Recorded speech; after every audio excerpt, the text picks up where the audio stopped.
जय हिंद सर। जय हिंद बच्चों। इस समय आप लोग महामना इंस्टीट्यूट के यूट्यूब चैनल से जुड़े हुए हैं और इस चैनल में मैं आप सबका स्वागत करता हूं।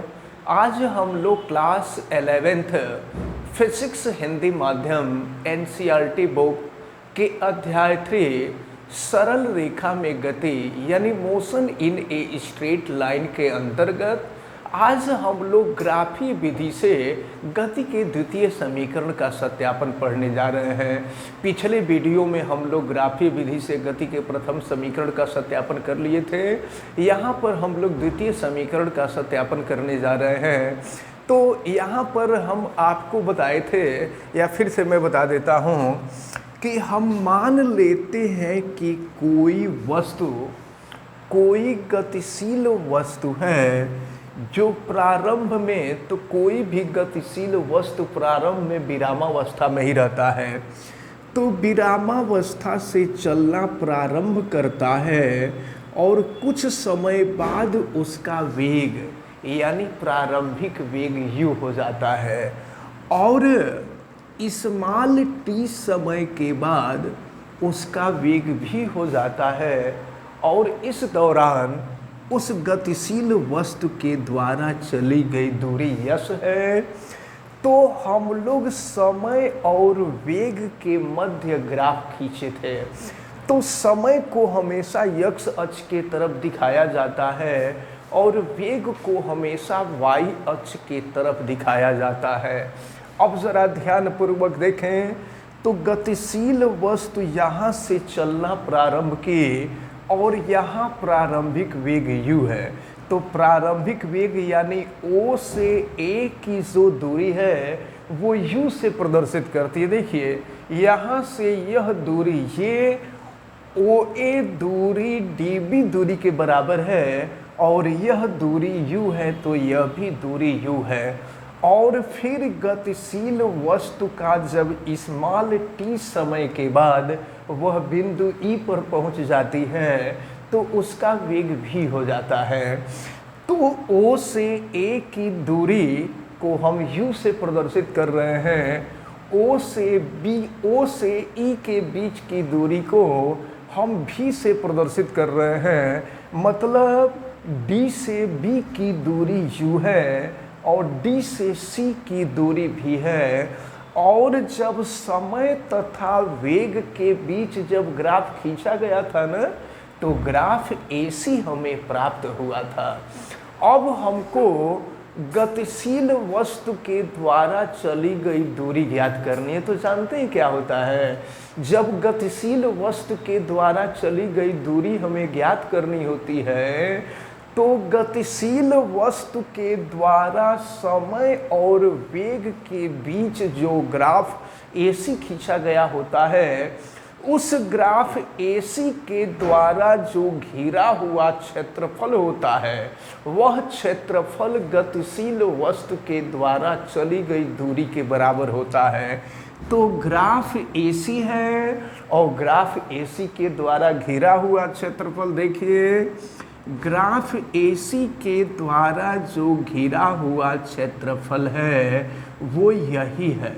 तो गतिशील वस्तु के द्वारा अगर हमें चली गई दूरी निकालनी होगी तो हमको ये पूरा क्षेत्रफल निकालना होगा और पूरा क्षेत्रफल निकालने के लिए इसको दो भाग में बांटना होगा।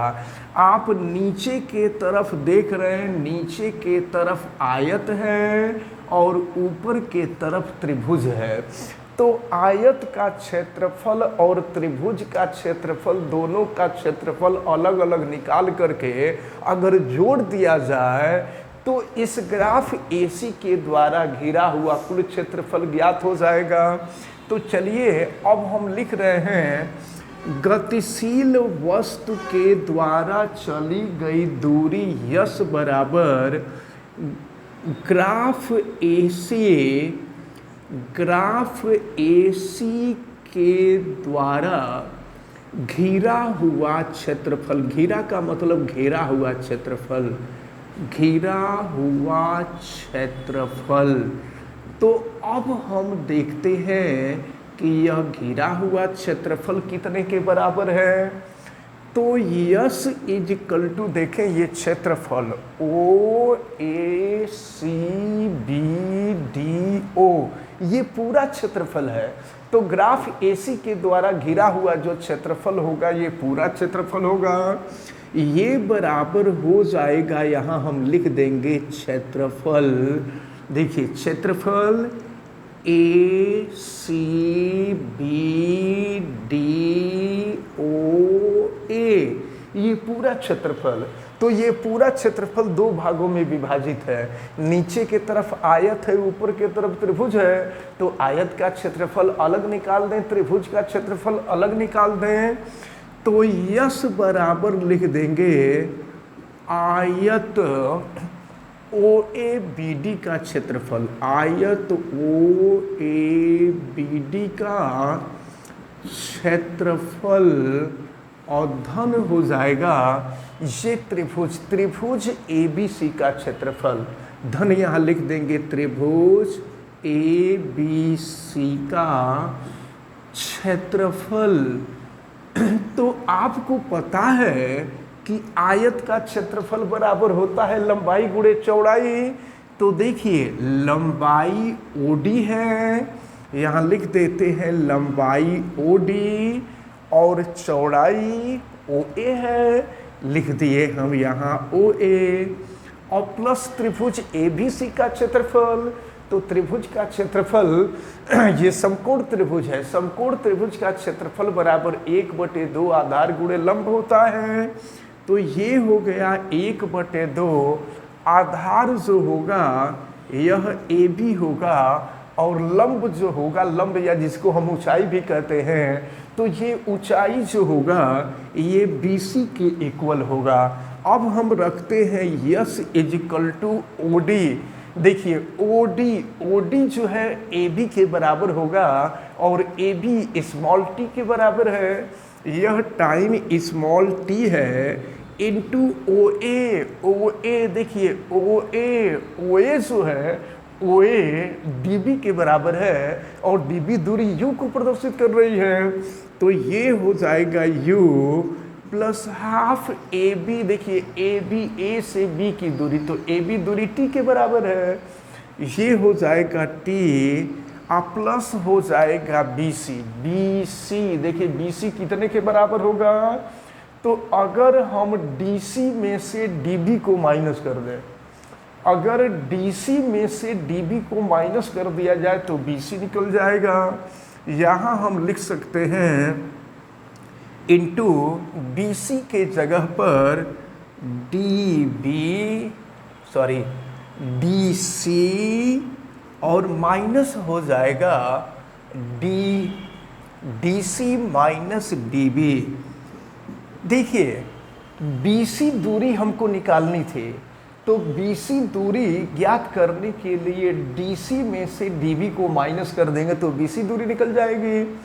अब जरा ध्यान पूर्वक देखें, तो S is equal to U में t का गुणा कर देंगे, UT हो जाएगा, और प्लस हो गया ये हाफ t, और DC देखिए DC की वैल्यू v के बराबर है, ये हो गया v, और dB की वैल्यू u के बराबर है, रख देते हैं हम। अब इसके बाद आपको पता है कि गति के प्रथम समीकरण से v is equal to u plus AT होता है, हम रख देते हैं ये वैल्यू। तो S is equal to UT plus half t, v के जगह पे हो जाएगा u plus AT minus u। फिर क्या होगा, u से u कैंसिल हो जाएगा, और यस इज इक्वल टू हो गया UT प्लस हाफ t, और ये हो गया आपका AT। तो फिर यहाँ लिख सकते हैं S is equal to UT plus half, ये हो गया A, और T इंटू टी हो जाएगा T स्क्वायर। तो इस प्रकार ग्राफीय विधि से गति के द्वितीय समीकरण S is equal to U T plus half A T square का सत्यापन हुआ। तो ये तो अभी हम ग्राफी विधि से बता रहे हैं, इसके बाद ग्राफी विधि से हम तृतीय समीकरण का सत्यापन बताएंगे, और फिर इसके बाद जो है हम लोग समाकलन विधि से गति के प्रथम समीकरण का सत्यापन, गति के द्वितीय समीकरण का सत्यापन और फिर तृतीय समीकरण का सत्यापन करेंगे।